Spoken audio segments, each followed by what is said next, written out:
The first time Saigon whispered its secrets to him, Pham Xuan Dien was barely more than a boy. He didn't understand then that the flutter of a neighbor's eyelid, the careful positioning of a basket along the alleyway, or the subtle hesitation of a soldier's step could all carry meaning. He only knew he was watching. The world revealed its patterns to him like a book waiting to be read, and in those quiet observations a seed was planted, a seed that would grow into the life of one of the most extraordinary spies in modern history. By 1927, his village near Saigon was a place where colonial authority and local life existed in an uneasy balance. French officers strolled through the streets in polished boots, their shadows stretching long in the late afternoon sun. Japanese forces would later pass through, their orders carried with rigid precision, leaving subtle fear and tension in every corner. Even as a child, Dien noticed what others did not. He noted the rhythm of footsteps, the cadence of voices, the way people moved when they believed no one was watching. Each observation became a mental map, a guide to understanding human nature in its smallest details. When he joined the Viet Minh as a teenager, his talent for observation distinguished him immediately. While others rushed to the front lines, Dien moved quietly, learning. He memorized the geography of villages and towns, the placement of enemy patrols, the routines of soldiers who considered themselves invincible. He absorbed every fragment of information, storing it in a mind that refused to forget. It was not courage that defined him, it was patience, foresight, and the ability to remain unseen while understanding everything. As the years passed, his skill grew. By the late 1940s, Dien was entrusted with delicate missions that required discretion over daring. He infiltrated enemy networks, mingled with those who would have killed him without hesitation, and returned with knowledge that could change the course of operations. He learned to speak without revealing intention, to ask questions that sounded casual but were probing, to blend in while collecting intelligence. Every social gathering, every mundane encounter, became a classroom in human behavior and strategy. In the 1950s, Dien traveled to California to study English, but his education went beyond language. He absorbed culture, humor, gestures, and the subtle cues of interaction that would later allow him to be invisible among the Americans. Parties, cafes, classrooms, they were all laboratories for human behavior, and Dien was a meticulous scientist, documenting every nuance. He noted how overconfidence revealed secrets, how casual conversations betrayed plans, and how small mistakes became critical information. Returning to Saigon in 1960, he adopted the identity of Larry, the charming, intelligent journalist who asked clever questions and smiled at the right moments. Through Time magazine, he gained access to the Americans and South Vietnamese leaders who believed him harmless. CIA officers, military advisors, generals, they shared strategies, discussed frustrations, and detailed their routines with a candor Dien had spent years learning to exploit. Yet he never betrayed a single confidant. Every word, every gesture, every subtle cue was memorized, coded, and sent to Hanoi. The genius of Dien was not in guns or explosions, it was in invisibility, observation, and precision. He could laugh with his enemies, dine with them, and attend meetings where critical decisions were made, all while his mind dissected every move. He saw patterns in the chaos that others could not perceive. Every hesitation of a general, every misjudged patrol, every vulnerable supply route became a note in his mental ledger. He existed in two worlds simultaneously, one in which he was a journalist earning trust, another in which he was a spy shaping history from the shadows. Saigon itself became part of his education. Its crowded streets, noisy markets, and crowded buses were theaters of observation. He watched the way civilians reacted to soldiers, how rumors spread, how fear altered decisions. He studied the way Americans interacted with locals, the subtle arrogance that led to blind spots, and the habits that betrayed intentions. By learning the city and its people intimately, Dien created a map of understanding that no outsider could match. And yet, for all his skill, he remained human. He mourned comrades lost in skirmishes, he felt the pang of friends killed by war, and he grappled with the burden of lives affected by his reports. The weight was always there, pressing quietly beneath the surface of Larry, the journalist. But in his mind, he knew that patience, discretion, and intelligence were weapons far sharper than any rifle. By the time the late 1960s arrived, Pham Xuan Dien was no longer simply a boy who noticed the world. He was a man walking through the heart of Saigon, invisible yet omnipresent, quietly orchestrating a war from within. His genius lay not in force, but in foresight, subtlety, and the extraordinary ability to turn observation into power. A journalist to the world, a ghost to his enemies, and a master of the invisible battlefield. By 1964, Pham Duan Dien had become a fixture in Saigon's cafes, press rooms, and diplomatic gatherings. To the Americans, he was simply Larry the congenial journalist with sharp insights, impeccable manners, and an uncanny ability to ask the right questions without appearing intrusive. Yet beneath the polite smile, Dien's mind was a battlefield of calculation. Every laugh, every handshake, every casual remark was carefully catalogued, measured, and encoded. He observed not just what was said, but what was left unsaid, the hesitation of a finger over a map, the subtle tilt of the head, the way officers paused before answering questions. The city itself became his instrument. He wandered the crowded streets, the markets, the dimly lit alleys, absorbing the rhythm of civilian life and noting the ripple of American influence on it. Soldiers passed by, issuing orders, moving convoys, checking supplies. To an ordinary observer, these were mundane tasks, routine operations in an urban jungle. But to Dien, every misstep, every predictable pattern, every overconfidence in American routines was a lesson. He memorized the timing of patrols, the routes of convoys, and the sequence of check-ins at military outposts. Each detail would later feed into larger strategies, silently shaping the war. At the embassy luncheons, he was charming and inquisitive. CIA officers spoke freely, discussing vulnerabilities in ARVN operations, logistical weaknesses, and supply line inefficiencies. Dien nodded politely, jotting mental notes while laughing at the right moments, all the while aware that every word spoken could alter the North's tactical approach. In the evenings, he returned to his apartment, unpacking the day in meticulous detail, weaving the fragments into a coherent map of enemy operations. Even mundane moments became tools of intelligence. A casual comment about fatigue among troops revealed schedules of rest. A fleeting glance at supply trucks indicated routes that were unguarded. The offhand discussion of a general about an upcoming operation hinted at timing and strategy. Dien's mind was constantly at work, connecting the dots that no one else could see. His work required patience, discipline, and an extraordinary ability to remain invisible while absorbing everything around him. Night brought its own lessons. The city changed under darkness, market alleys emptied, soldiers rotated, civilians whispered rumors of fear and suspicion. Dien moved among them seamlessly, sometimes observing from a distance, sometimes blending into a crowd. The stories of the people, the frightened villagers, the exhausted messengers, the anxious families added context to the information he gathered. Every movement, every fear, every act of survival was a thread in the tapestry he was weaving, threads that would later guide decisions in Hanoi. Tet approached, and the tension in Saigon was palpable, though masked by lanterns, celebrations, and a veneer of normality. Dien could sense it.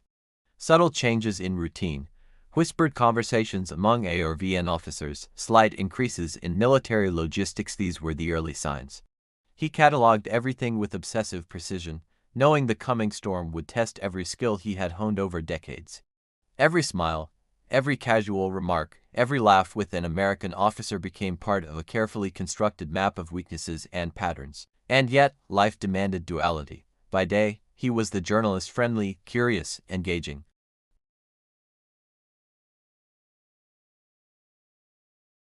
He lived two lives in a single body, each reinforcing the other, each demanding perfection.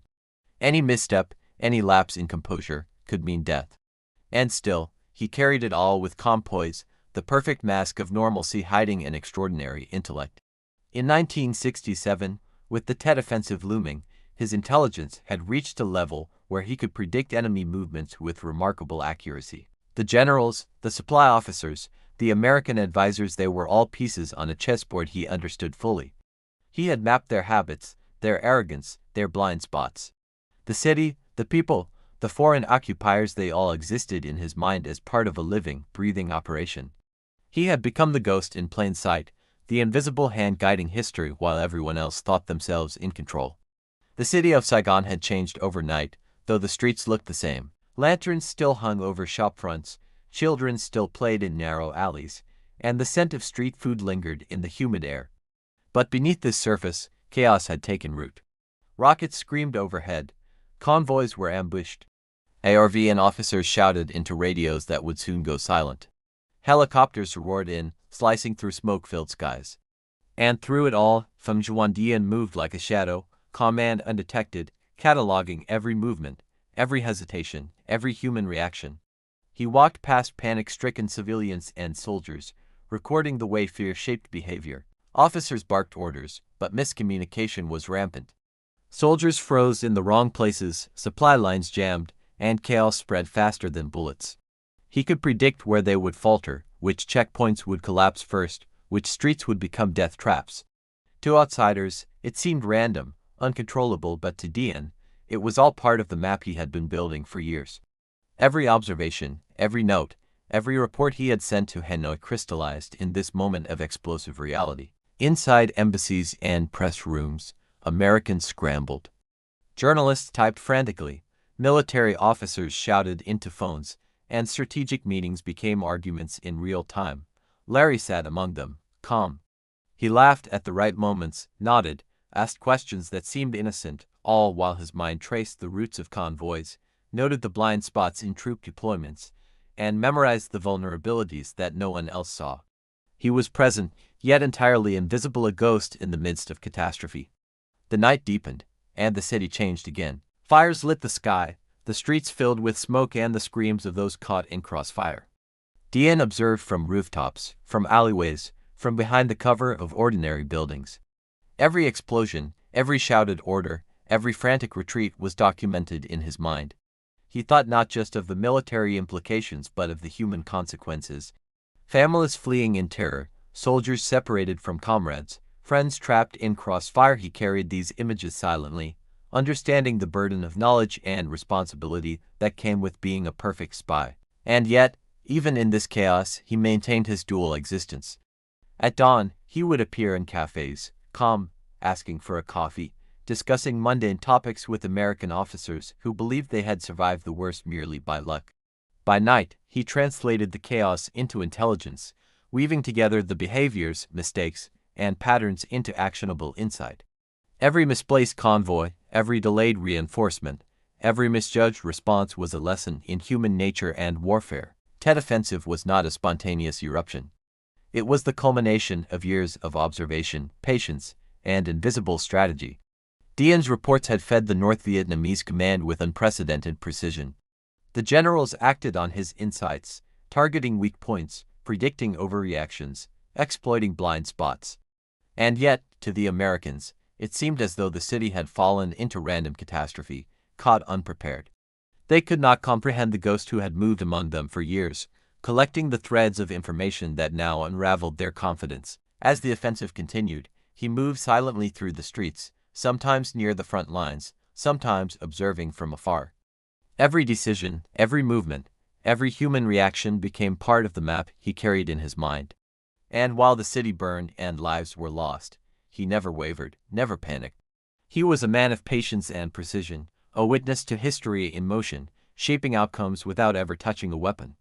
By the end of those first furious days, Saigon lay scarred, the Americans stunned, the South Vietnamese shaken. Dian remained Larry to the world, a journalist reporting facts as he appeared to witness them. But behind that calm exterior was the invisible hand that had guided the North's advantage, a man who had quietly predicted the chaos, mapped every misstep, and turned observation into decisive influence. Even as fires burned and the city reeled from shock, Dian thought ahead. He planned the next movements, considered the ripple effects of each action, and continued to observe, to record, to understand. The Tet Offensive was a test of his skills, a war fought in shadows, and he had passed with mastery. In the midst of destruction, he had been untouchable, unseen, indispensable. The dust had barely settled when the aftermath of Tet began to reveal itself.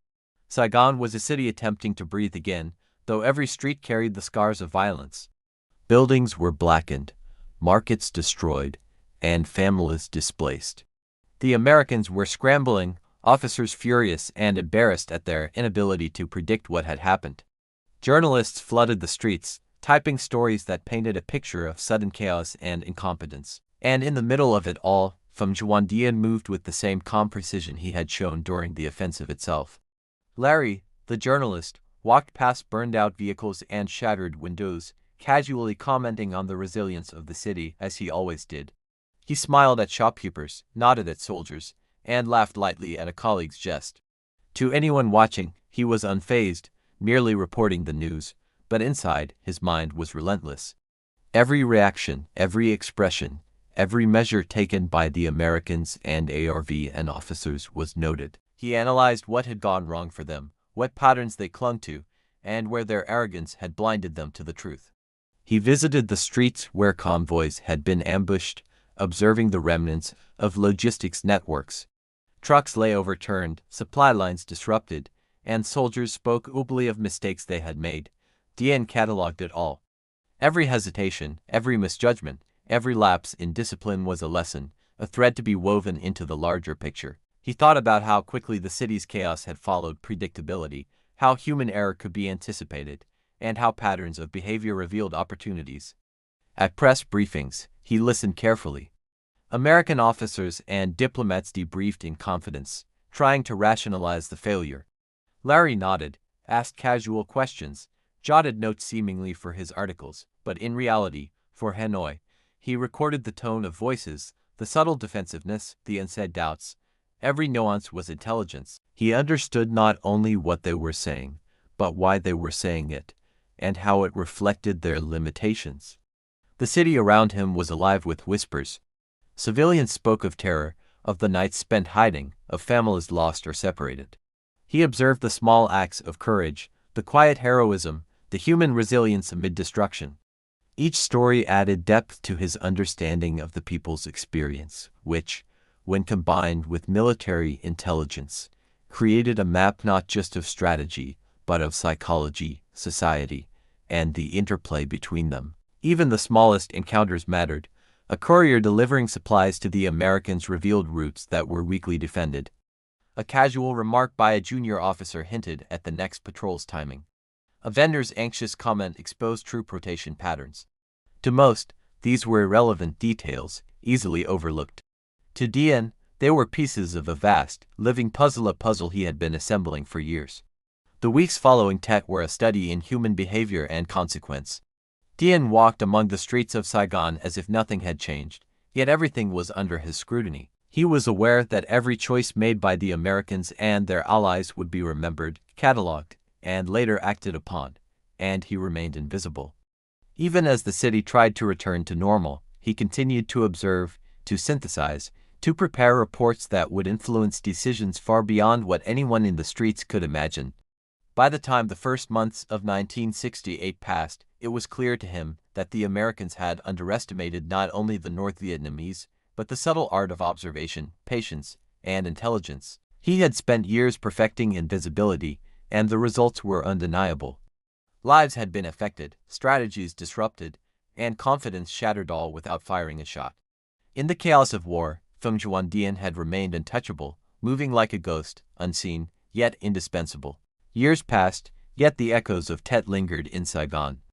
The city tried to rebuild, streets filled again with laughter, markets regained their rhythm, and life crept slowly back into the alleys and boulevards. But for Pham Juan Dien, the war never truly ended. Every movement, every subtle shift in human behavior, every decision made by those in power remained etched in his mind. He had walked among generals, diplomats, and soldiers, and yet he had remained unseen, invisible, a shadow shaping the tides of history. He thought often of the lives altered by his reports, the families displaced, the soldiers who had fallen, the officers whose overconfidence had been their undoing. He bore the weight quietly, knowing that the outcomes of battles were not measured in medals but in the consequences of choices. He understood that intelligence was not just information. It was the delicate manipulation of human error, the silent orchestration of events, the mastery of observation. By the mid-1970s, as South Vietnam fell and the war reached its final chapters, Dien remained in Saigon. The Americans had departed, leaving behind the ruins of strategies, the remnants of arrogance, and the bitter lessons of underestimating an invisible enemy. He continued his work quietly, meeting couriers, observing, recording, and reflecting. To the world, he was Larry, the journalist who had survived a war of fire and fear. To Hanoi, he was a master strategist, a ghost who had operated in plain sight, whose intelligence had steered campaigns, influenced decisions, and altered the course of history. In private moments, he would walk along the Saigon River at dusk, watching the reflection of lanterns in the water, thinking about the duality of his life. The boy who had observed silently in his village had grown into a man who could walk among enemies without being noticed, who could smile while wielding influence invisible to all. He pondered the paradox of his existence, the lives he had shaped without touching a weapon, the wars he had influenced while remaining undetected, the power of patience, subtlety, and intellect over brute force. In 2006, when Pham Xuan Dien passed away, few outside Vietnam fully understood the scope of his life. He left behind stories of courage not in battlefields strewn with bodies, but in offices, cafes, and quiet streets where observation, discretion, and timing shaped history more than rifles ever could. The Americans had known him as Larry, the trusted journalist. The North Vietnamese had known him as a master strategist, their most valuable asset, invisible but indispensable. History would remember the chaos of Tet, the fall of Saigon, and the war as human cost, but it would scarcely grasp the quiet genius who had moved among all its actors, unseen and unmatched. Pham Xuan Dien's life was a testament to the extraordinary power of the unseen. He had turned patience into strategy, observation into action, and silence into influence. In a world defined by fire, bullets, and fear, he had become a ghost who shaped destinies without ever being detected.